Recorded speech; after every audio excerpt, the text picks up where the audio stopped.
पश्चिम बंगालमध्ये तृणमूल काँग्रेस पक्ष फुटीच्या उंबरठ्यावर आहे। तृणमूल काँग्रेसचे 58 आमदार विधानसभा अध्यक्षांच्या दालनात दाखल झालेत। ऋतब्रत यांची नव्या तृणमूल काँग्रेसचे गटनेते म्हणून निवड होण्याची शक्यता आहे। 2/3 आमदारांचा पाठिंबा असल्याचा ऋतब्रत यांचा दावा आहे। विधानसभा अध्यक्षांनी बंडखोर तृणमूल काँग्रेस नेत्याचं पत्र स्वीकारल्याची माहिती आहे। ममता बॅनर्जींसोबत त्यामुळे आता फक्त 12 आमदार उरण्याची शक्यता आहे। एक प्रकारे जे महाराष्ट्रात शिवसेना आणि ठाकरेंचं झालं ते ममता बॅनर्जी आणि त्यांच्या तृणमूलचं पश्चिम बंगालमध्ये होताना दिसतंय। पश्चिम बंगालमध्ये राजकीय अस्थिरता पुन्हा एकदा तीव्र होते आहे आणि यामुळे आता टीएमसीचं काय होणार हा मोठा प्रश्न उभा राहिला। शिवाजी काळे आपले प्रतिनिधी आपल्या सोबत आहेत। शिवाजी, काल हिंदी चॅनल्सवरती पण चाललं होतं की कौन बनेगा टीएमसी का शिंदे, म्हणजे एकनाथ शिंदेंचा रेफरन्स तिकडे होता।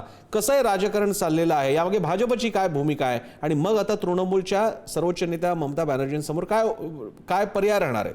शिवाजी, तर विरोधी पक्ष नेत्याच्या पदावरून ह्या वादाला सुरुवात झाली प्रसन्न सर।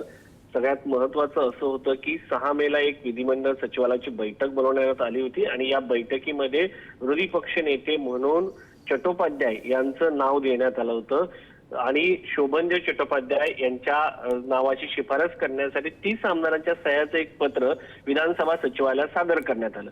मात्र त्याच्यावरती साधारणपणे ज्या सह्या आहेत त्यातील 13 आमदारांच्या सह्या ह्या बनावट असल्याचं सांगण्यात येत आहे।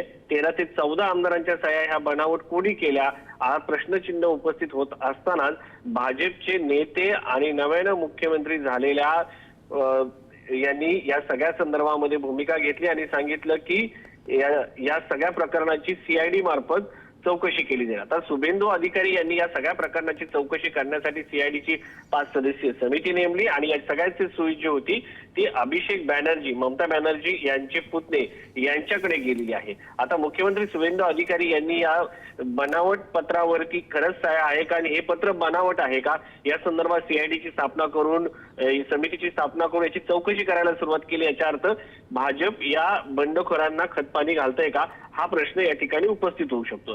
दुसरीकडे ममता बॅनर्जी यांनी या सगळ्या संदर्भामध्ये रणनीती ठरवण्यासाठी बैठक बोलावली। त्या बैठकीला 80 आमदारांपैकी फक्त 20 ते 21 आमदार उपस्थित होते। आजही तेवढेच आमदार ममता बॅनर्जी यांच्याकडे आहेत आणि विरोधातले जे आमदार आहेत साधारण 59 ते 60 आमदार हे ममता यांच्या विरोधात आहेत आणि याच्यामध्ये जी आघाडी घेतलेली आहे ममता यांच्या विरोधात असं सांगितलं जातं की ममता बॅनर्जी यांच्या विरोधात आघाडी नाही, ते अभिषेक बॅनर्जी यांच्या कार्यपद्धतीवरती आहे आणि ऋतब्रत बॅनर्जी आणि संदीपन सहा या दोन्ही नेत्यांनी सध्या पक्षावरती कंट्रोल मिळवल्याचं सांगितलं जात आहे। धन्यवाद शिवाजी, आपण या घडामोडींकडे लक्ष ठेवून राहूया। तुर्तास धन्यवाद दिलेल्या माहितीबद्दल।